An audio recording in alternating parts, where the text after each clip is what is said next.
Yo, what's up guys? I'm back. I took like a day or maybe two off of YouTube just because like the hate wave and everything got a little bit too much in my head, but I wanted to say really, guys, thank you. Like for real, from the bottom of my heart. There's no YouTube like acting right now or something. I had a tough time. But so many people of you came out and said something nice, that it's not my fault, don't listen to the haters and all these things. I questioned myself. What am I doing on YouTube? Is it the right way? Should I do something different? But after you guys came around and you all appreciated what I do, I felt even better than before. Like first I felt neutral. Then the stupid hate wave came and I was like, oh no. Then you guys came out and I felt like, wow, this is amazing. Like, I can't even believe that so many people of you just tried to push me up and it actually worked. And it was insane. This feeling, I wish that for everybody out there that is going to a tough time and that they just have some people around them that they try to make them feel better. Not everybody finds the right words in the right moment, but it feels nice just to know that they wanna try, they're trying to be there and everything. Oh man, I don't know how to describe it, guys. It became from my worst day to my best day on YouTube, to be honest. And it's all up to you guys. And again, thank you. I don't know how I should kind of pay back all the kindness. And I think the best way for me to do it is just to keep doing what I always do. Try to kind of enjoy the game, get the best out of my champions, get to the limit, get them really good, even with low requirements. If it's possible, I gladly do it. Not every time it works. And also, I want to talk about a couple other things in this game right now. I took 2 days off, and then I come back, and I'm like, oh, what's going on in Raid? And there's quite a couple of things what I want to kind of show you. First of all, Maria. Oh, the story is not over yet. It isn't over yet, because, like, let me quickly navigate to Maria. There is still some things on her what I felt like was a little bit too crazy. But then I asked Clarium this time before I went out and show you something crazy that you can still do and stuff. Because like, it has to do something with PvP. 100% the PvE part was not wanted from Clarium. That's clearly what we can see. Like, she got nerfed in PvE, but also she doesn't got nerfed in PvP. Not that I want her to be nerfed. Guys, please, don't tell anybody that I said I want PvP to be nerfed too or something. It's just make me kind of curious, like, what is the balance in this game? Where is the threshold? What is going on? Because, first of all, the thing that you saw me on Fire Knight 10, soloing that thing, you can still do in PvP. No doubt, like, hey, it is okay. So you put the mythical relic and all those things in there. If you got it, if not, I give you quickly another solution quickly how you can still do like a loop and everything. But yeah, so it is technically still working in PvP. And I asked Clarium, like, is this meant? Like, how should I handle the situation? Like, should I not talk about it? Or okay, now I didn't ask for not talking about it. Like, first of all, I wanted them to kind of tell me what is going on. And they said that is no problem for PvP. Because there are things that you can counter her. And that's true.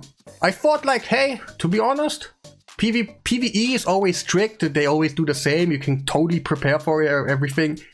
But in PvP, there are, what's her name? Niamhe. I think you call her Knife or something like this. And she can totally counter this. Like when you get endless turns, but your enemy has block damage, then it obviously doesn't work for you. And even she can get rid of buffs. That champion in a protected set would totally give her unkillable protected. And you cannot do anything about it. So I kind of thought, fair enough. To be honest, it is kind of fair because you can actually counter this. What if you have like a Marishka or something and then you attack her last, everybody did something. There's enough counters. I think we can agree in this game. There's so many things like a Rhodos, you just attack him, he gets his extra turn, he kills you instead of you him and stuff. So I thought kind of fair enough. But also, how goddamn broken is PvP? I'm not an enjoyer of PvP at all. I just do it when I have to. Like right now, I hope I can get it done. Let me quickly show you what I have in here. I don't have too many points in here. Like, yeah, I probably have to sweat a little bit, use some gems and everything to get there, but I probably will do it. It's okay. I do it when I get something cool out of it, but not out of enjoyment. So I thought to myself, God damn, how broken is PvP if you tell like a champion like Maria, hey, it is okay if you take endless turns, because PvP is so broken by itself that there are other things that can nullify that. And I don't mean in a meaning that what's her name, April can nullify it because he gets it first out. No, your thing would be, I'm a speed team, I'm gonna go really fast, then I'm gonna spend my A1 until all the stone skins are gone, and then I kill them slowly. That's basically the reason behind it. And if you have like a counter that you need to act first, I don't actually think that's a really good counter, because like you're having control anyway. You kind of get rid of the stone skin, blast them all away because you are speed team, your team is enemy team is a speed team, and then there are counters out there. But hey, there are so many things in there what I really don't understand, and it's really not my cup of tea. I'm a guy that likes to strategize about some things and not have all these 50% chances, 40% chances. Like, for example, on your relic, you don't... Wait, that's actually not the relic part. You actually... Wait. You actually don't see that on your enemies, so you never know. And so many things for me, personally, I do hate it when I go in there. Wait, I'm gonna show you my speed booster. Maybe I shouldn't, because it should be a, a secret and stuff.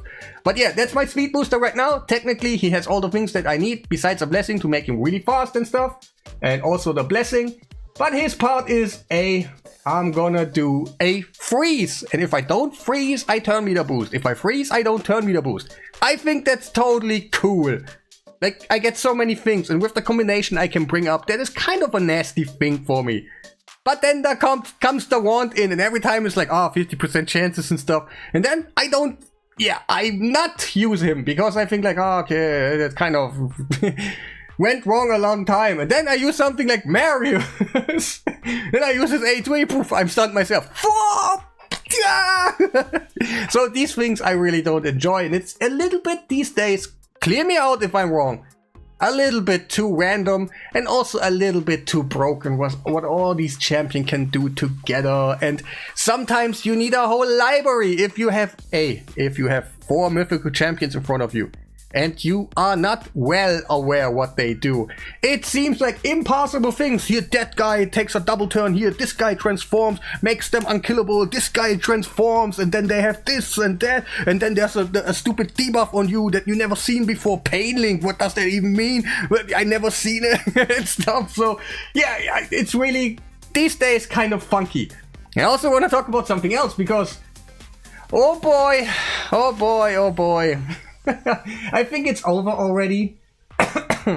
But yeah, it is already over. The April. If you went for April and all these events, I think these days they're going a little bit too ham. Just imagine you go for April, you had to do the Deck of Fate, you had to do another, I think, Hero's Path or something to get some coins for April. And then later on you gotta do this Hero's Path, which is like incredible. I don't even know how to finish that thing. It is so much to do.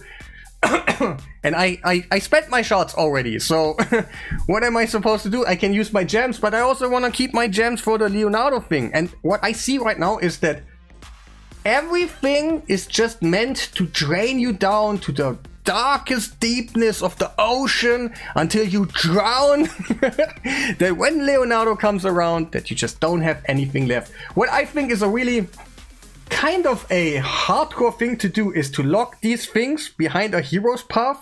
And I used already 5,000 energy on Spider 20 already, and that's how far I could go. Like, I cannot even go for the epic one. I need this key right there to open up one of them, and I had to go this. There's so many points what I have to do just to get the fusion, and this is a dungeon diver in disguise just with like 12,000 points for the fragments. Maybe I don't have to go for that. It could be possible. I have not taken a look at the fusion plan too much, but as far as I heard so far, this is mandatory.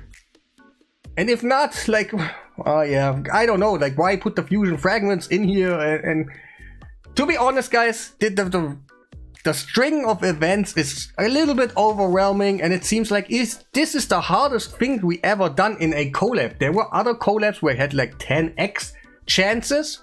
That's the different a little bit. You had 10x chances, 15x chances to get the archer, and let's say for example like that. And if you didn't, you didn't. But this time, you got a guaranteed chance to get them all. But I also think how much is it worth for a guy that maybe saved for probably a year or something? That is still too much. He doesn't have as many sacreds, like let's say 50, 60, 70. And even then, to be honest, what we have on events right now, they probably would drain them all. Like this Halloween path right here. It is crazy on the numbers. You have two things that you usually have in one. And this one is just double as expensive just to get, and even like, oh, there's so many things going wrong in here that it's kind of technically impossible for most people to do the turtle event while not spending the money, without saving maybe 1 or 2 years on resources just to get in one event participation going on. It's a little bit too much in my opinion, and that is kind of the thing that what I came back for. I opened up the game, I was like, hey, what can I do? Okay, I did the other events, to be honest, quickly. Like, I started the game, I was doing my clan boss quickly, looked up which event and pressed the auto button, went away in something. Yeah, oops, I forgot to show you kind of the new rotation that you are able to do later on, and it probably will get a little bit easier in the future because there are some other buffs and stuff that you can probably lay on her that never will disappear. So our goal for the future would be, hey, we put 3 buffs on ourselves that are never disappearing, intercept that new buff that came from the event dungeon, and maybe something else like a lightning cage, a bone armor. Then of course you have 3 buffs, then you get an extra turn right here, while you do your extra turns in here. It's only for PvP, meant to be for that, for example. And it should be the budget version, the thing that I did, for example, for Fire Knight. I could do it with that set too later on, but first I thought just about the mythical relic. Makes it a little bit easier, but I'm gonna show you in a second another relic that can do exactly the same. If you have 3 buffs, you use this skill, you get an extra turn, then you want 2 more extra turns out of this one, and then you can just repeat if you have 3 buffs. But what does that mean for getting an extra turn? Because you also don't have the mythical relic and stuff. Yeah, pretty easy. I got even a better solution for you guys. And maybe you wanna troll later on a little bit of... It's probably just more a troll thing or something. A little bit of PvP. Because something you can do for the relic, for example, and your gear. You use the gear from the event dungeon. Probably later on, wait, that's just new equipped. And then you use the gear from the event dungeon. That probably is later on a buff that you can cast from one champion. It does not matter. Like, it will never disappear because it will only disappear when you actually get a cooldown decretion or something. Where is it? So, where is it? Come on. Yeah, right, this one. It's actually better than the mythical one. If you have the right setup, later on, if you can cast the buff from the event dungeon, you can just put 2, like an intercept and a, I don't even know what the buff is called from the event dungeon right now, but that buff, it will never disappear. Put a lightning cage on you, put this relic on you, where you actually, when you level it up, you have more chances of an extra turn than before, than the mythical relic, to be honest. It's 2% more, it's not so much. But since it's an epic and you can get it, it's kind of nice. And just in case if you don't know how that works, like if you have a skill on cooldown and you do your A1, you get a 10% chance, unleveled, and a 22% chance to get an extra turn when you use your default skill. So that's basically perfect for her, because her other skill gives extra turns too. And I think about something like this every time. I'm like, hey, how can you make this crazy? How can you make it more budget friendly? First, all my stuff is always like, oh, insane stuff on them, because I want to have a nice, yeah, a nice testing phase and everything myself. And then later on, I'm like, oh, this Yannicka and Wixwell things works with Krisk and everything what I had on there. Let's not use Krisk anymore because Fury crafting is over. So now make it more easy for people. And yeah, that could be a solution that everybody can do it. And yeah, it's still up for PvP. And yeah, that will be about it. I just kind of noticed that I haven't showed you the thingy and stuff. But this is the reality right now, that you have to do all these events. PvP is busted.